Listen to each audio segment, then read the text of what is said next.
So a very good morning to all of you. We'll start DCN, and we were doing in the last class what we were doing. We were doing DLL, that is data link layer. We have already done its services. We have already done its main features, and now we'll be doing its framing. Chaliye, I'll be sharing you the screen.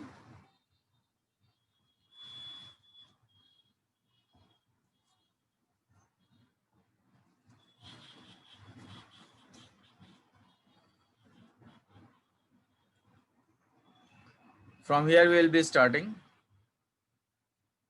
हम लोग यही कर रहे थे last class में, और हम लोगों ने देखा था कि तीन तरह के जो सर्विसेज होते हैं वो तीन तरह के होते हैं. Acknowledged connectionless services, acknowledged connection unacknowledged connectionless services और एक्नॉलेज्ड कनेक्शन ओरिएंटेड सर्विसेज. ये तीनों हम लोगों ने लास्ट क्लास में कर लिया था. Now we will be doing framing. मैंने आपको बताया हुआ है पहले से ही कि जो डेटा लिंक लेयर है it is a very important layer, और इसका जो काम है वो काफ़ी ज़्यादा है. और काम इसका ये है कि आपके डेटा को सिक्योर करना, उसको फ्रेम करना, उसको सिक्योरिटी प्रोवाइड करना. जो भी डेटा आपके पास आता है उसको ये ये कर देना, जिसको कहते हैं कि साइफर टेक्स्ट में बदल देना, प्लेन टेक्स्ट को साइफर टेक्स्ट में बदल देना. तो कई सारे काम जो है फ्रेमिंग के ये डेटा लिंक लेयर करता है, जिसको कि हम लोग ऑलरेडी देख चुके हैं. अभी क्या होगा देखिएगा ध्यान से, और जो भी नोट्स है please try to make the notes. The bits to be transmitted is set into discrete frames. जो बिट ट्रांसफर किया जाता है वो डिफरेंट फ्रेम्स में सेट कर दिया जाता है, डिफरेंट फ्रेम्स के साथ सेट कर दिया जाता है at the DLL, that is called at the data link layer. In order to guarantee that bit stream is error free, इस चीज को गारंटी करने के लिए कि जो हमारा बिट स्ट्रीम है वो एरर फ्री हो, उसके लिए हम लोग क्या करते हैं, the checksum of each frame is computed. क्या किया जाता है, एरर फ्री होने के लिए क्या किया जाता है, चेकसम बनाया जाता है. चेकसम में क्या होता है, मैंने आपको बताया था कि checksum always contains the source address, and checksum is the only one which takes your acknowledgement and brings back, which gets the acknowledgement and which bring backs to the sender. वो सेंडर को बताता है, acknowledgement लेकर के आता है और sender के पास आता है, उसको बताता है कि भाई ये हमारा सेंडर है और सेंडर के पास हमारा जो सेंडर आपने डेटा भेजा था वो पहुंच चुका है, ये बताता है. ठीक है, तो इतनी सारी चीजें है आपके पास. अब यहाँ पे देखिएगा, when a frame is received, सबसे पहले रिसीवर के पास जाते हैं. रिसीवर के पास क्या हो रहा है, when a frame is received, जब भी फ्रेम रिसीव किया जाता है, when a frame is received the data link there recomputes the checksum. तो क्या होता है कि जो डेटा लिंक लेयर होता है वहां पे, जो डेटा लिंक लेयर है वो क्या करता है, रिकम्प्यूट्स द चेकसम. रिकम्प्यूट्स द चेकसम कहने का मतलब कि आपका जो डेटा है उसको फिर से कंप्यूट करता है कि वो पूरा का पूरा कितने फ्रेम में आ जाएगा. सपोज कीजिए कि अगर कोई डेटा है तो वो उसको फ्रेम चाहिए होता है, फ्रेम बनाना है डेटा में को, तो आखिर एक फ्रेम में कितना डेटा जाएगा, और ये डिपेंड करता है आपके डेटा साइज पर. मान लिया कि डेटा साइज बहुत बड़ा है तो फ्रेमिंग की जो कैपेसिटी होगी वो भी बड़ी हो जाएगी, है ना. तो अलग अलग फ्रेम तो बनेंगे, कितने फ्रेम बनेंगे ये सब कैलकुलेशन होता है, कितना फ्रेम बनेंगे, एक फ्रेम में कितना डेटा होगा, तो इसको कैलकुलेशन बोलते हैं. जो कि जब आपका फ्रेमिंग किया जाता है उस समय ये सारे काम किए जाते हैं कि कंप्यूटेशन होता है कि कितना फ्रेम बनेगा, कितने सारे कौन से फ्रेम में कितने पैकेट्स जाएंगे, ये सारा चीज डिसाइड हो जाता है. if the different if it is different from the checksum present in frame, then DLL knows that an error has occurred. अगर कोई डिफरेंसेस आता है, मतलब ये कि चेकसम जो एक्नॉलेजमेंट लेकर के आया, आपने जो डेटा भेजा और चेकसम जो कि एक्नॉलेजमेंट लेकर के आया, इन दोनों में कहीं कोई डिफरेंस अगर होगा, तो इसका मतलब ये है, मतलब कि अगर फ्रेम भेजा गया है और वो 10 फ्रेम भेजा गया और 10 फ्रेम का एक्नॉलेजमेंट आ गया, या फिर एक फ्रेम भेजा गया और हर फ्रेम में जितने भी डेटा थे सबका एक्नॉलेजमेंट आ गया, तब तो कोई दिक्कत नहीं। लेकिन अगर उसमें कहीं कोई डिफरेंस है तो मतलब गड़बड़ी है, तो डेटा क्या हो जाएगा, डिस्कार्ड कर दिया जाएगा, है ना, और फिर से डेटा को रिट्रांसमिट किया जाएगा। तो वही लिखता है, if it is different from the checksum present in frame, then DLL knows that an error has occurred. It then discards the bad frame. तब क्या करता है, वो जो भी बैड फ्रेम है जो कि नहीं पहुंच पाया है, तो उसको वो डिस्कार्ड कर देता है and sends back a request. तो अब क्या होता है, रीट्रांसमिशन के लिए फिर से एक रिक्वेस्ट भेजा जाता है and sends back a request for retransmission. Setting the bit stream into frame is called as framing. ध्यान रखिएगा, ये लाइन बहुत ही इंपॉर्टेंट है। Setting the bit stream into frame is called as framing. जो बिट स्ट्रीम है उसको अगर किसी फ्रेम में सेट किया जाता है तो उसको कहा जाता है कि ये फ्रेमिंग है। One way of doing it is by inserting time gaps. अभी एक और तरीका इसका ये है कि जब भी फ्रेम ख़त्म हो जाए तो उसमें जो है हम लोग टाइम गैप्स डाल दें दो फ्रेम के बीच में, ताकि हम लोगों को प्रॉब्लम हमारा सॉल्व हो जाए। तो ये फ्रेमिंग कैसे होता है इसको आज हम लोग पढ़ेंगे। काफ़ी इंपॉर्टेंट चीज़ें हैं और इसमें काफ़ी कुछ देखने को मिलेगा। यहाँ पर अब जो है आप लोगों को मैं फ़ोटो दिखाता हूँ, ये देखिए। यहाँ पे आपका क्या हुआ है कि फ्रेम जो है आपको दिख रहा होगा।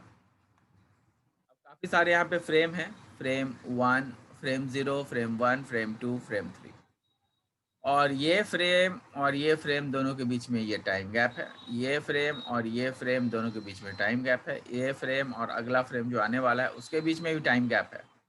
तो ये टाइम गैप हम लोग इंक्लूड कर देते हैं ताकि हर फ्रेम के बीच में अगर टाइम गैप रहेगा तो उससे हमें पता चल जाएगा कि आपका फ्रेम कब शुरू हुआ और कब आपका फ्रेम खत्म हो गया। अब यहाँ पे देखिए, but practically this framing technique does not work. But ये भी कह रहा है कि प्रैक्टिकली अब आप देखिएगा तो ये फ्रेमिंग टेक्निक जो है वो काम करता नहीं है, बहुत सारे उसमें प्रॉब्लम आ जाते हैं। अब ये क्यों नहीं काम करता है और कैसे हम लोग कौन कौन सी चीज़ों को का इस्तेमाल इसमें करते हैं।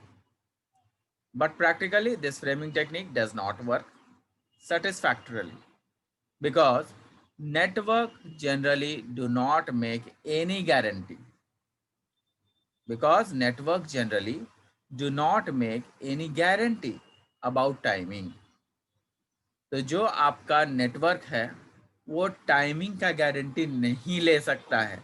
क्यों नहीं ले सकता है, वो टाइमिंग का गारंटी इसलिए नहीं ले सकता है क्योंकि जो टाइमिंग है, टाइमिंग वो थोड़ा सा डिफरेंट होता है।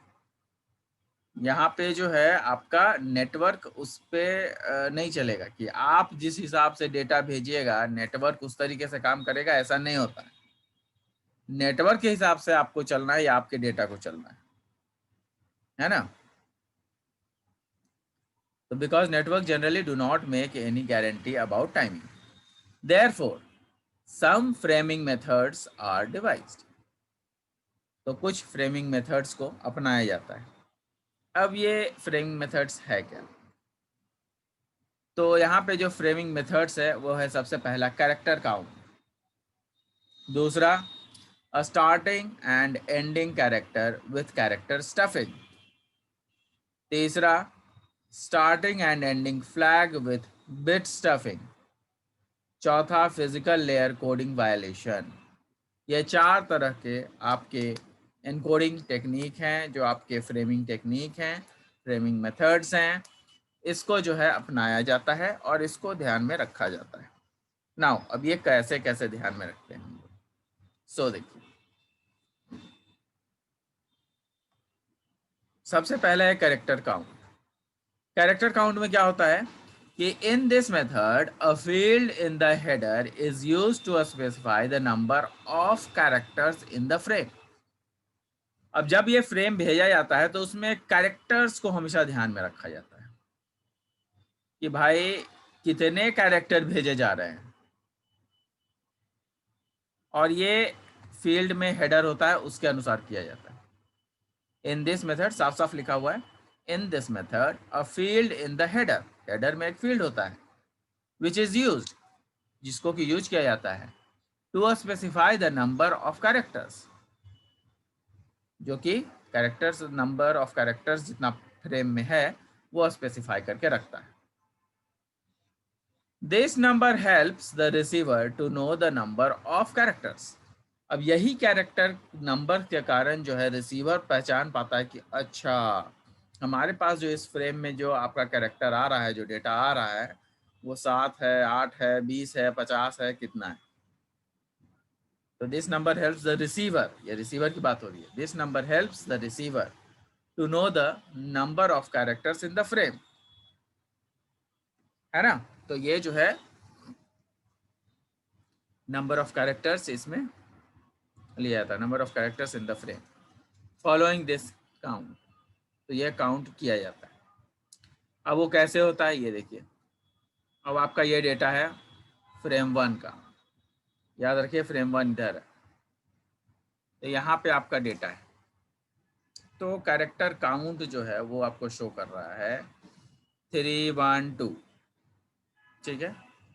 फिर उसके बाद आपका नेक्स्ट फ्रेम 8 1 2 3 4 5 6 7। तो ये जो कैरेक्टर काउंट है, तो 3 जब लिखा हुआ है तो इसका मतलब 3 कैरेक्टर होंगे। 8 लिखा हुआ है तो इसका मतलब 8 कैरेक्टर होंगे, ठीक है। तो इसमें क्या होता है कि कैरेक्टर ऐसे ही काउंट करके बता दिया जाता है। ये कैरेक्टर काउंट मेथड है जिसमें ये कैरेक्टर काउंट करके बता दिया जाता है कि इतने कैरेक्टर होंगे। और जब रिसीवर के पास रिसीव होता है तो वो कैरेक्टर काउंट कर लेता है, अच्छा और उसने बोला था 8, तो 8 है कि नहीं है। तो यहाँ पर 1 2 3 4 5 6 7 तो आपको नज़र आ ही रहा होगा। और ये एक कैरेक्टर जो है वो काउंट करने वाला जो होता है वो भी तो होगा एक, तो वो भी एक बिट होता है। तो टोटल 8 बिट्स हो गए या 8 कैरेक्टर्स हो गए। I hope that I am able to make you explain.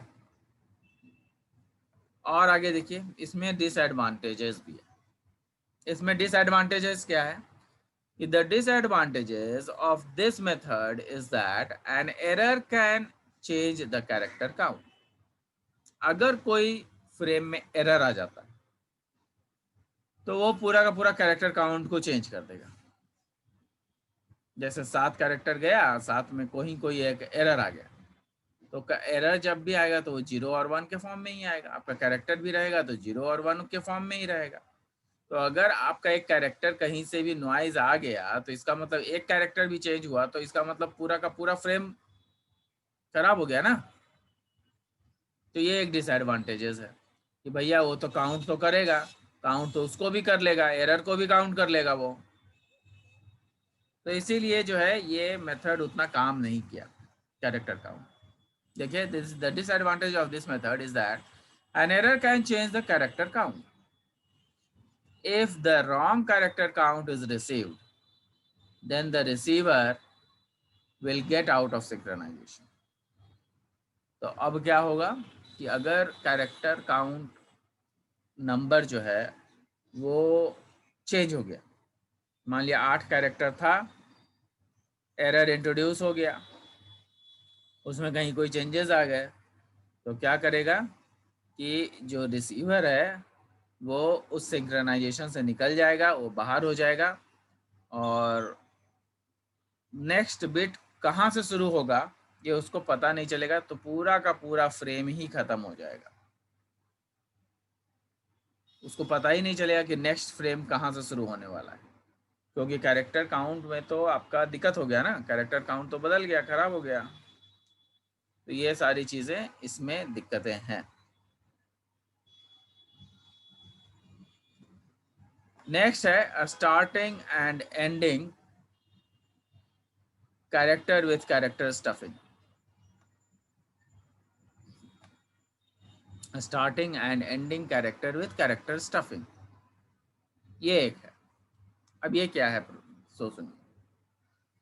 The problem of character count method is solved here. यहाँ पर क्या किया जाता है कि जो प्रॉब्लम है कैरेक्टर काउंट का वो खत्म कर दिया गया। कैसे खत्म किया गया? By using starting character before starting of each frame.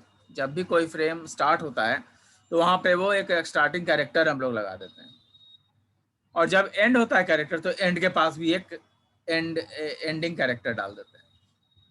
Bye using starting character before starting of the each frame, जब भी फ्रेम शुरू होने वाला होगा उसके आगे एक कैरेक्टर लगा देंगे। And ending character at the end of each frame, जब एंड होता है तो वहां पे भी लगा देते हैं। Each frame is preceded by transmission of ASCII character sequence. जो भी आपका आस्की कैरेक्टर सीक्वेंस है उसके आगे जो है हम लोग लगा देते हैं,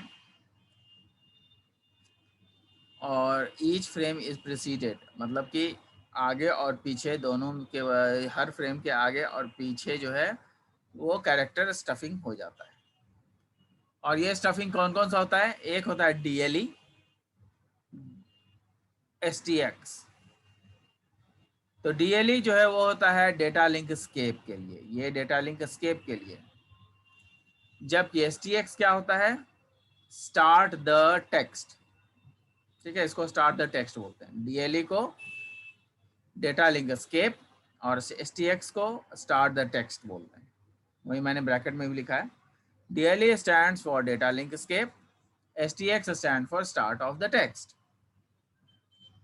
After each frame, the ASCII character sequence DLE ETX is transmitted. Her frame जब भी खत्म होता है तो उसके बाद DLE या ETX ट्रांसफर कर दिया जाता है। अब यहाँ पे कहिएगा सर ETX क्या है? ETX तो नहीं, STX था। तो एक होता है स्टार्ट ऑफ द टेक्स्ट, यही होता है ना, स्टार्ट ऑफ टेक्स्ट बोलते हैं। ये हो गया ETX एंड ऑफ टेक्स्ट। तो STX और ETX ये दोनों हम लोग आगे पीछे में जोड़ देते हैं। Here ETX stands for end of text.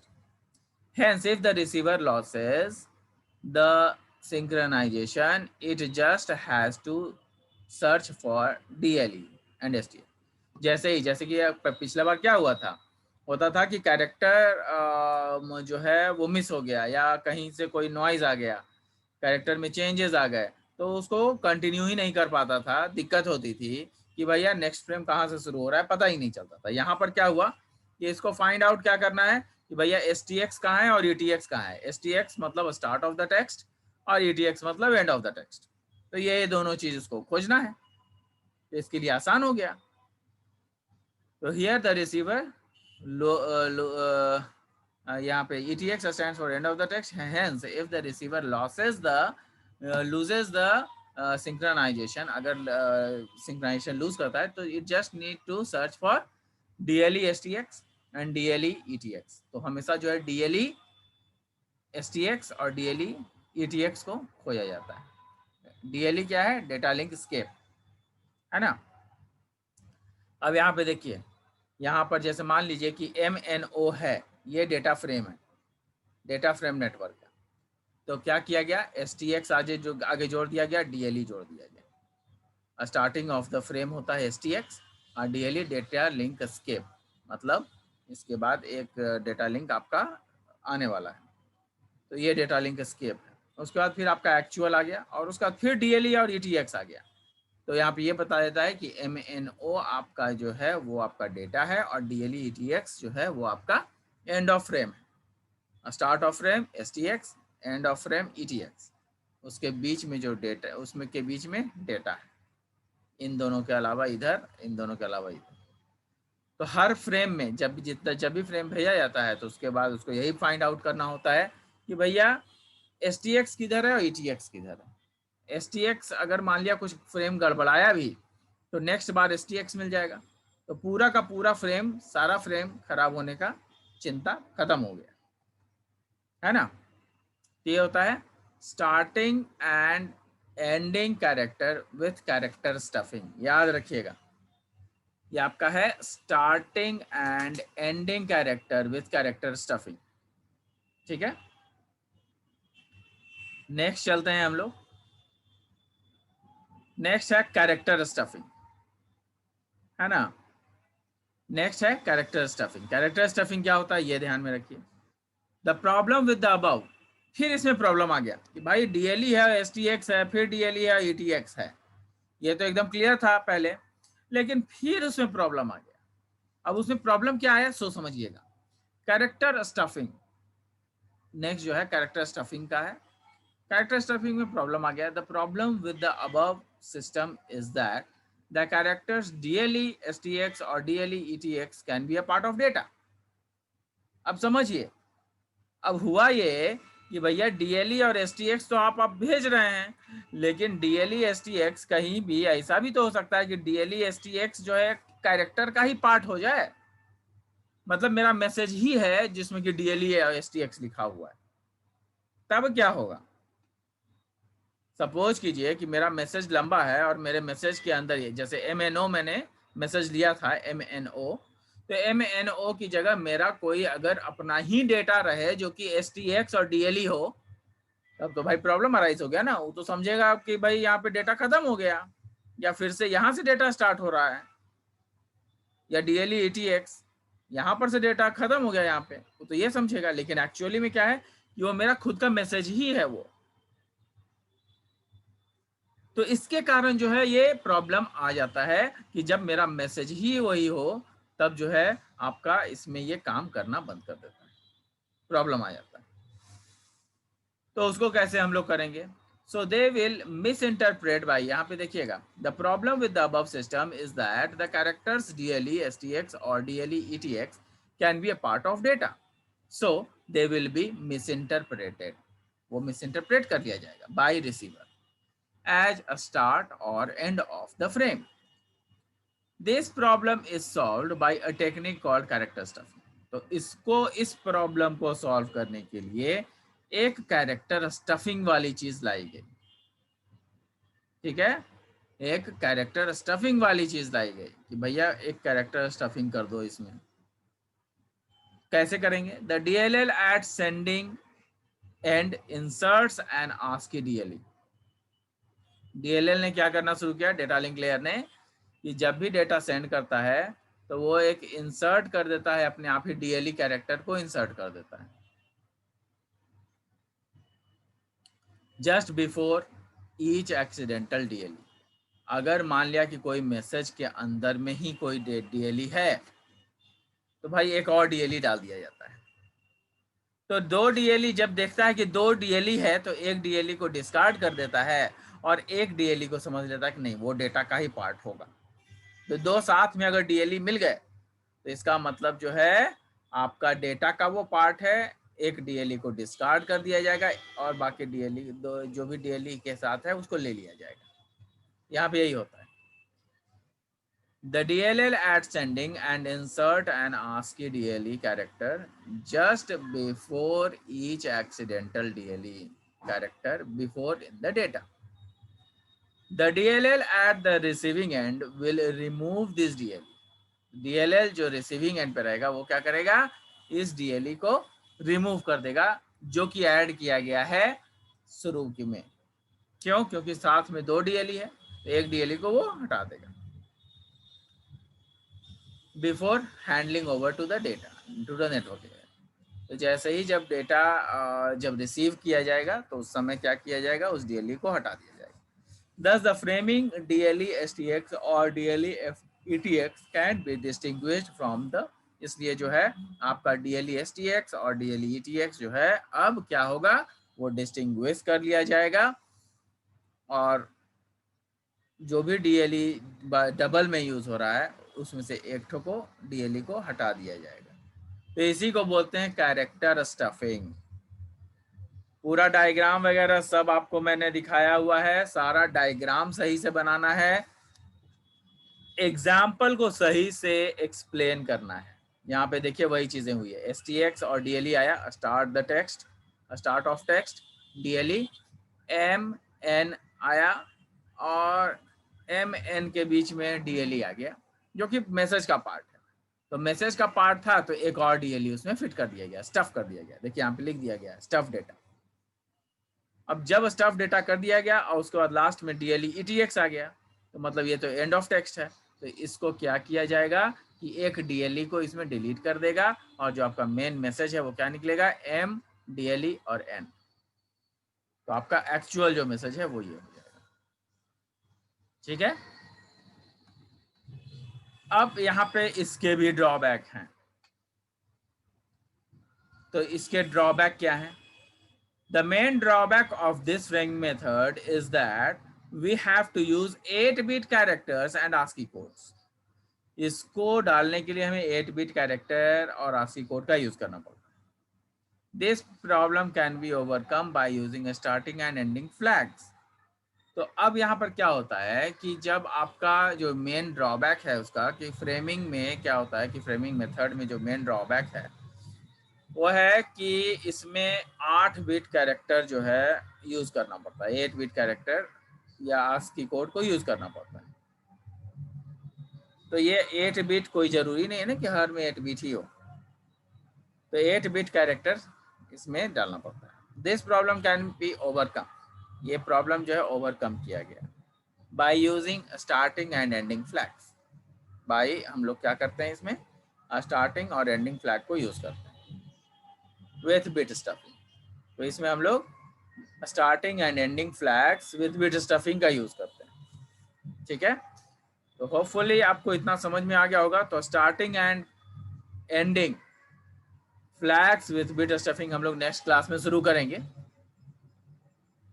तो अभी के लिए इतना ही, और आप लोग जो है इसको पढ़ लीजिए, देख लीजिए, जो भी बताया जा रहा है उसका नोट्स प्रिपेयर कर लीजिए, और नोट्स प्रिपेयर करने के बाद please be ready for the next class, जिसमें कि हम लोग क्या करेंगे, हम लोग फ्रेमिंग ही करेंगे, लेकिन फ्रेमिंग का आगे जो आपका starting and ending flags with bit stuffing है वो करेंगे। ठीक है। Thank you, thanks a lot, will meet in the next class.